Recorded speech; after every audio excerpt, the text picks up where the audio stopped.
General! Ardo bellowed as he entered the command deck. What in the six hells of Urus are you doing? Ah, Ambassador. So good of you to join us, the officer grinned. Would have been a shame if you missed the show. Show? Have you gone mad, General? Did you not read any of my reports? The elder Nagun snorted loudly. His three-fingered hand ceased jabbing at the control console in front, and he stood from his seat to face the younger diplomat. Ambassador Ardro couldn't help but grow meek, his earlier outrage quelled by instinct. Even though his best years were behind him, General Broad was still a prime specimen of their species. He stood at an impressive 250 centimeters, towering over the diplomat by a full meter. It wasn't just his height, of course. His bulk was considerable, with both arms so thick they seemed like they might punch straight through the ship's hull. The same went for his legs, of course, which carried his half-ton self with ease, though perhaps not grace. Every part of him, aside from his meaty digits, including under his red and black uniform, was covered in smooth bone chips that resembled stone. There were just enough gaps between them to not limit mobility, but not enough to provide an enemy with an opening should the general's defensive reflexes kick in. If attacked, the muscle and skin underneath this outer layer would tense and contract, putting the shards together into a solid layer of natural armor that could shrug off most blows and shrapnel. All Nagun had this carapace, of course, though only the warrior caste boasted so much of it. Those of the scholar caste, like Ambassador Ardro, only had patches and splatterings of them by comparison, exposing much of the light grey skin underneath. In the diplomat's case, it was only his knuckles, elbows, knees, neck, and back of his skull that had enough density to offer any meaningful protection. None of those were visible under his hooded dark blue robe. A few speckles of off-white could be seen around the edges of his four eyes, and several pointy protrusions jutted out from his chin. But other than that, his face was completely exposed. This allowed the general to get a good look of the lesser man's fear-filled expression. His own emotions were far more difficult to read, since his features were almost completely encased, making him resemble a talking sculpture. However, subtle body languages and twitches betrayed a mix of anger and annoyance. Any Nagun could pick up on those micro-expressions, though the officer wasn't making even the slightest effort to disguise his emotions. "You dare question my sanity," he spoke, following his aggressive snort. "Deepest, humblest apologies, General," Ardro cowered. "I was merely overcome with shock when I heard what you intended. Please, forgive me." The officer's ire deflated, and he returned to his seat. The matter concerned the alien delegation currently aboard the ship. It was extremely rare to find another sapient species sailing the stars. In the Nagun's entire spacefaring history, this had only happened 4 times, and each encounter ultimately ended the same way. The aliens were brought into the fold of one of their empires, mostly through force. Over the next dozen generations, their culture, language, technology and biology would be adapted and molded to fit the Naguns. The end result was a new caste, a hybrid species that excelled in a certain field or purpose. Scholars like Ardro were the first of such total conversions, and their expertise with technology ensured those that followed would be much smoother and far less rebellious. It also afforded the diplomats some measure of superiority over the entertainer, explorer and builder castes, though warriors like the general were the highest elite. They were the descendants of the original Nagun, who nearly nuked themselves into extinction before they were able to escape their now uninhabitable homeworld. The species as a whole had developed, branched and matured immeasurably since, though their militaristic mindset ensured they would continue to war against each other. Diplomats like Ardro could be found on nearly every battleship, frigate and cruiser, and it was their job to ensure that meatheads like the general didn't start another civil war that might end with their kind's total annihilation. This first contact stuff, however, wasn't something the ambassador was prepared for. All he could do was try to wing it and ensure this new species accepted their new Nagun overlords without too much of a fuss. They would all prosper in the long run, though the star-spanning nation that this particular vessel belonged to would reap the most benefits. The new caste, whatever shape it took, would eventually spread to its competitors. But until then, the Kalakian Union could enjoy a boom in population, productivity and new technology. The general understood all this, which is why he was so eager to begin the assimilation and get his name into the history holobooks. A little too eager, perhaps. His long years of service had taught him that, when a scholar advised caution, it was wise to at least listen. I did look at your reports, he said with a snort, more irritated than angry. None of the information provided was cause for concern, unless you made some kind of error. The newly discovered civilization called themselves humans, once the Nagan established communication with the aid of their explorer caste. This subspecies was even shorter and slimmer than the scholars, resembling malnourished younglings with exceptionally bulbous heads. They were the only Nagan offshoot to harness the power of their minds, achieving feats like telepathy and telekinesis with ease. The humans had some psionic potential that they had yet to tap into, which proved sufficient for the exchange of thoughts and ideas. With explorers serving as intermediary between scholar technicians and the humans' own engineers, the two species were able to establish a line of communication in mere days. Ambassador Adro had been there every step of the way. I was among the first to converse with these smoothskins, as they were initially called. They had the same general arrangement of limbs as all Nagan, which was a promising sign that their genetic assimilation would progress smoothly. Their intelligence was on par with scholars, yet their technology and weaponry were leagues behind, as they were still in their interstellar infancy. These traits were also seen as good omens. The implied humans were smart enough to realize that resistance was futile, and those that didn't would be wiped out swiftly. Indeed, initial projections showed the conquest of the humans as practically a done deal, and Ambassador Adro was the one to make them, yet he was now seemingly second-guessing his own calculations. "I believe you may have misconstructed my words, General," the diplomat began explaining himself. "The early reports are of this group of humans in particular. We don't have much data on their species as a whole. I was busy compiling all we had so far of the wider picture when you, stepped in." "Do you believe your initial assumptions are incorrect?" "Potentially, yes. The humans insisted they are peaceful, and I was inclined to agree." "As am I," Broad agreed. "It is evident in the state of their vessels. A fleet of 20 ships, yet their combined arms could only hope to cripple a single one of our 7 battleships, before the rest were wiped out. A near-flawless victory." "This is true, but by their own admission, that is merely an exploratory force, General." "I am aware." "Then have you considered how our own research expeditions are armed by comparison, and what the aliens' actual military was like if these were their scouts?"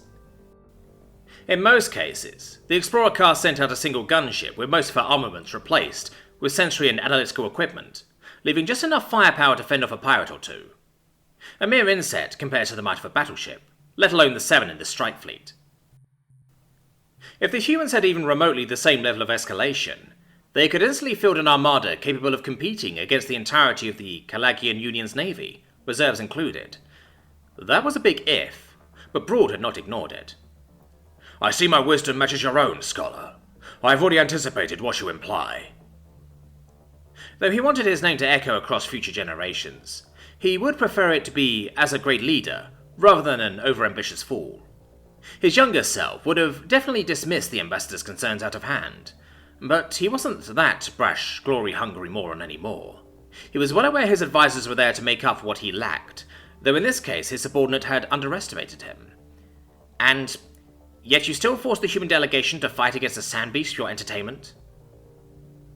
Calling such a barbaric act anything short of a diplomatic clusterfuck would be doing it a disservice.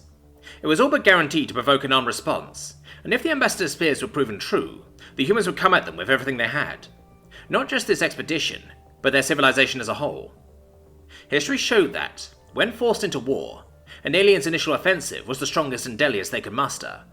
They would eventually be pummeled into submission by the combined might of the Nagan's galaxy-spanning civilization, but the general and his subordinates, Adro included, would be space dust by then. "Indeed. Let us see exactly how peaceful these smoothskins truly are when forced to fight for their lives without their little toys." These toys were another thing that gave the diplomat pause. The sheer number of weapons the delegation's sole soldier brought along was rather excessive. Some kind of projectile spring rifle, 2 similar yet smaller sidearms, a titanium combat knife sharpened to a monomolecular edge, 8 handheld explosive devices, and a bizarre suit of mechanized full body armor. It was unheard of for Nagan warriors to carry so many different implements of death, as a single plasma cannon was deemed sufficient as far as personal arms went. It could put head-sized holes through any organic matter and most forms of cover. It was clunkier than the humans' weapons, and its projectiles considerably slower, but it was designed with other Nagan warriors in mind. Their hides and carapace were so thick that anything less would be pointless, hence why they also had no need for armor in firefights. The only thing they wore were uniforms to show allegiance, and regulate body temperature on some of the more temperamental worlds out there. It then dawned to Adro that, perhaps, a human needed so much equipment because their soft and squishy bodies had no natural weapons or protection of their own. Scans showed that their muscles and bones boasted respectable density, so throwing a punch would probably cause some damage, but the extent of their physical abilities was still unknown. A cursory analysis of their biology revealed that they had evolved with agility and grace, rather than raw power and endurance. They were far closer to the athletes and acrobats of the entertainer caste than the true-blooded Nagun. Such beings stood no chance against a warrior caste soldier in hand-to-hand combat, let alone a sand beast. It would slaughter them in seconds, which would confirm that their civilization truly was made up of harmless wimps that were easy pickings. Alternatively, if the Fire Smoothskins managed to fend off the creature for a while, or maybe even slay it, then that would serve as evidence that they were more warlike than they let on. In the latter case, it would fall to the ambassador to figure out how to avoid this incident's escalation into immediate war. Adro was a clever man, so he was already thinking of ways to do that. Ideally, he'd never have to implement any of the ideas that came to him, but his gut feeling told him he'd be extraordinarily busy before long. "As you say, General," he conceded with a bow of his head. Brewer snorted yet again, this time in satisfaction. "Come, take a seat. The bout will begin soon." The nearby screen showed live footage of the fighting pit in the bows of the ship. Under normal circumstances, this was where warrior caste soldiers aired out their inherent aggression against one another. The square 20-meter arena was outfitted with lifetime monitors that were programmed to watch for impending death or serious injury caused by an especially heated spar. In such cases, a stasis field generator would put the endangered combatant into a state of suspended animation that also prevented further harm.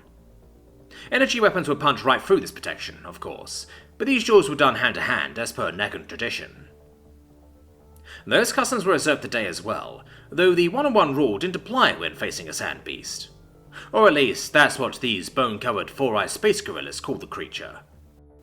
To Lieutenant Baker, the creature behind the cage on the other end of the arena reminded her of a mole crossed with a gecko. The lizard thing's torso was as big as an elephant, with a large serpentine head, practically no neck, a gaping maw full of needle-like teeth, and four short yet thick legs ending in some wide claws that looked perfect for burrowing. Some apex predator from the alien Barsa's homeworld, no doubt. "They can't seriously expect us to fight that thing," someone whispered from behind the lieutenant.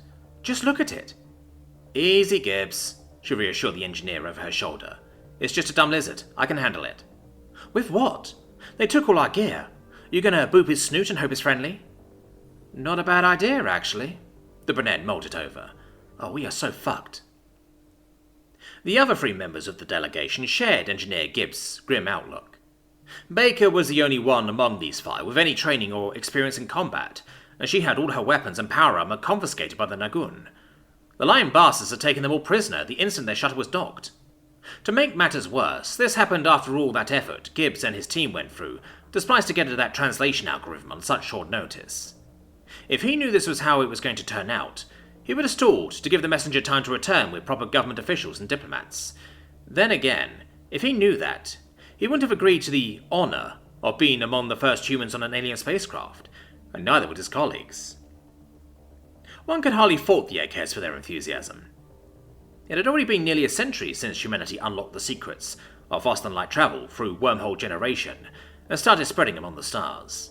Yet, despite travelling untold light years to thousands of worlds, very few of those harboured life, and none of it was sapient or even sentient.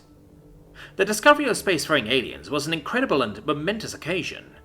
Unfortunately, humanity had yet to create a means of real-time FTL communication, so the only way to get the word out was to send someone back home. It would be at least a week before anyone else could make it here, on the edge of Terran Confederacy space, and the expedition couldn't sit on his hands, so they took it upon themselves to establish first contact. A bunch of scientists, cartographers, and engineers weren't exactly qualified for that, but realistically, who was? Things started out promising enough. The Nagun were a wonderfully diverse bunch, and seemed pleasant and civil, not to mention just as eager to make friends. They even took the initiative by sending over telepaths, actual psionics, to help facilitate communication. The people in charge of the human expedition took this as a promising sign. After all, if these aliens meant harm, would they truly commit such a valuable resource as a mind reader to the extremely risky duty of being the first aboard on newfound species ships? Apparently, they would, given the predicament that Lieutenant Baker's group were now in. Stripped of all of their equipment, aside from their uniforms and rebreather masks, they were forced into this blood-soaked ring and given an ultimatum: fight or die. At least the alien atmosphere air composition didn't cause any complications with the human eye or ear, though it was lacking in oxygen. The gravity was also within acceptable parameters, 23% stronger than the standard 9.8 meters a second squared, though not enough to cause issues. Well, not for the lieutenant at least, and that was all that mattered at this point in time. Her senses weren't clouded and her mobility wasn't impaired, so she could at least put on a good show for the bastards.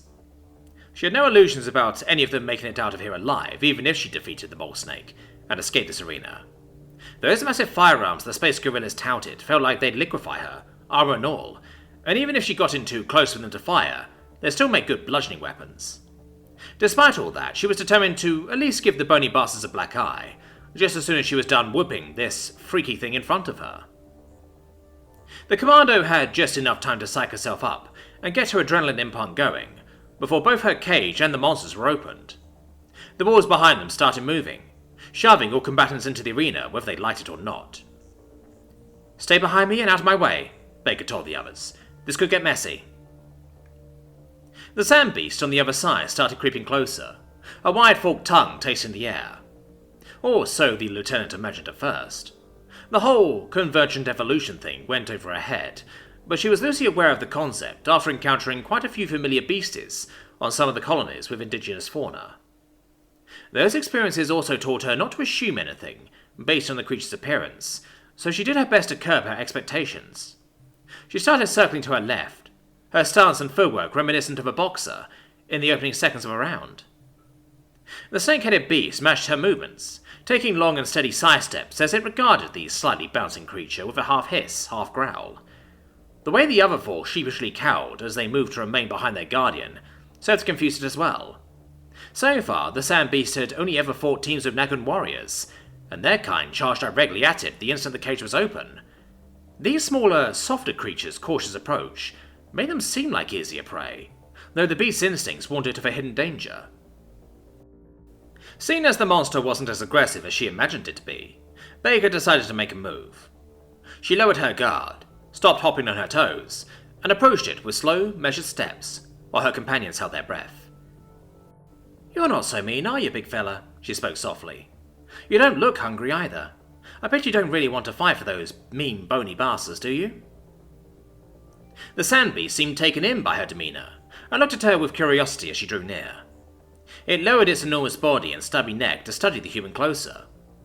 The aggression and wariness it sensed earlier were gone like a bad dream, replaced by a gentle sensation it hadn't felt since it was a hatchling.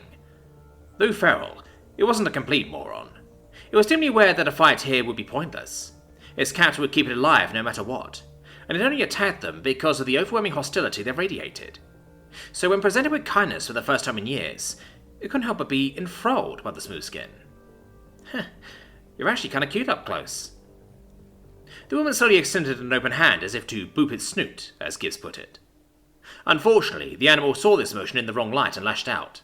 Its neck extended, and its maw snapped closed on the human with the intent of biting her in half at the waist. The sudden motion elicited screams from the others, but the sand beast couldn't afford to pay them any mind. Its surprise attack, despite all the speed and power behind it, had failed. It felt two very small, very firm grips around its needle-like teeth, keeping both upper and lower jaw from sinking into anything. Despite outwardly showing a vulnerable side, Baker was ready to come under attack at any moment, and managed to defend herself. Her knuckles went white around those pointy fangs, her muscles bulged under her skin-tight bodysuit, and she felt her bones creak from the immense pressure, but she firmly held its maw open. Terran commandos had intensive cybernetic augmentations that greatly enhanced their combat abilities. Strength, durability, speed and reflexes were boosted to superhuman levels, allowing the lieutenant to stop the truck-sized creature's bite with room to spare.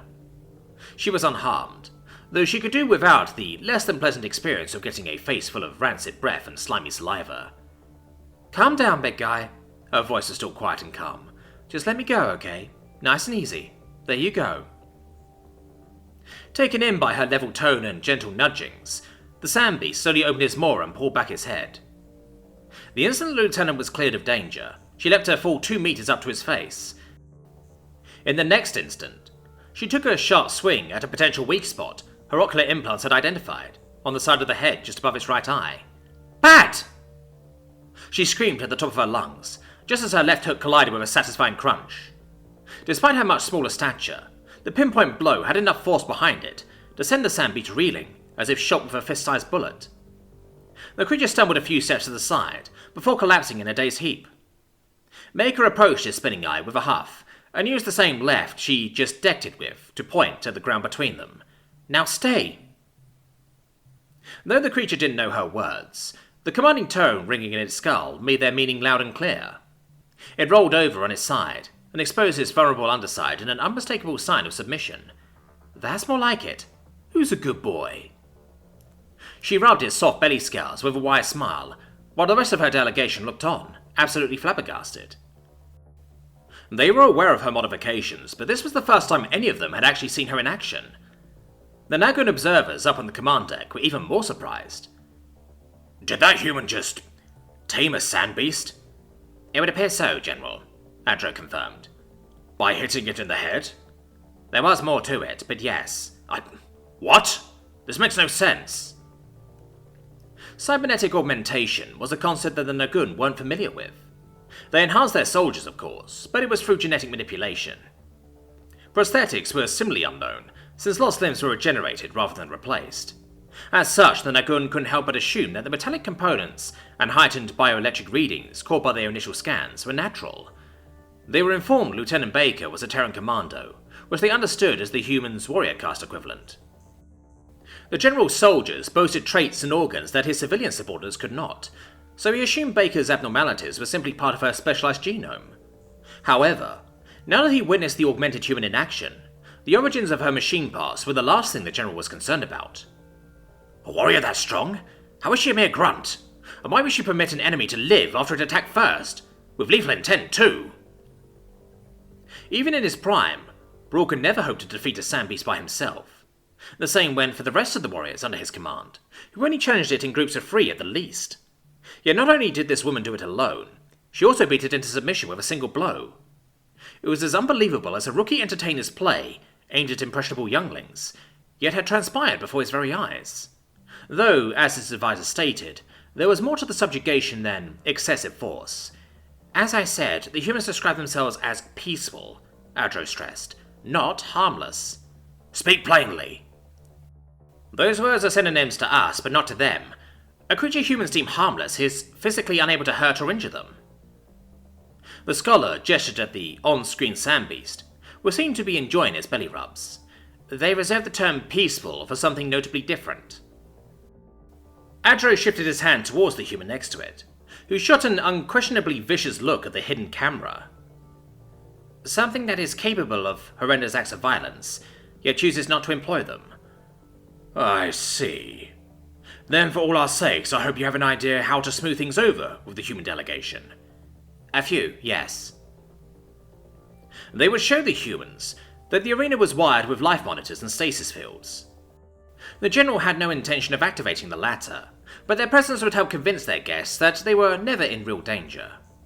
The Nagoon hadn't told them about this safety net because this entire thing was a test of their character, to see if they shared a sense of honor and courage similar to the Nagoon's own, which they passed with flying colors.